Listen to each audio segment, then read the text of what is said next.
Informasi lainnya, industri pariwisata seperti hotel, restoran, dan berbagai akomodasi wisata lainnya disinyalir menjadi penyebab utama ancaman krisis air di Pulau Dewata. Selain minimnya kesadaran, hal ini juga disebabkan oleh buruknya manajemen pengelolaan air di masing-masing akomodasi wisata.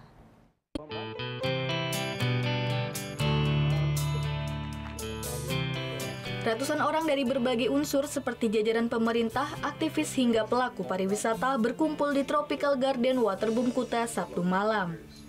Kehadiran mereka untuk membahas isu lingkungan yakni ancaman krisis air di Pulau Dewata. Dalam kesempatan tersebut dihadirkan sejumlah narasumber yang selama ini fokus terhadap isu lingkungan di Bali seperti Sean Ninolotse dari Mantra Consulting hingga pendiri Yayasan Bambu Arif Rabik.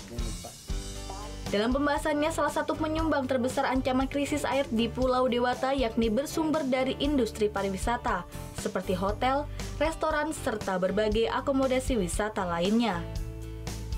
Melimpahnya kebutuhan air tersebut ternyata tidak diikuti dengan baiknya pengelolaan sehingga menyebabkan ketersediaan air berkurang, serta kualitasnya terus memburuk.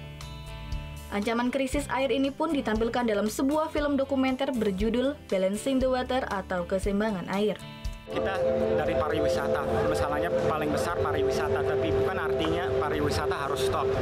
Dalam semua perusahaan ada solusi biar bisa mengurangi air, biar alam sama manusia bisa hidup dengan harmonis. Dalam beberapa tahun terakhir, Waterboom Kuta Bali merupakan salah satu akomodasi pariwisata yang mulai menerapkan wisata ramah lingkungan, seperti penghematan kebutuhan air, mengurangi penggunaan plastik, hingga memakai panel-panel listrik bertenaga surya.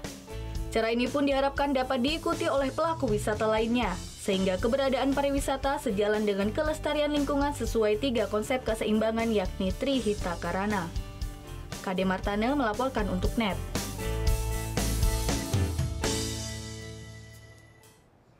Oh yang beneran?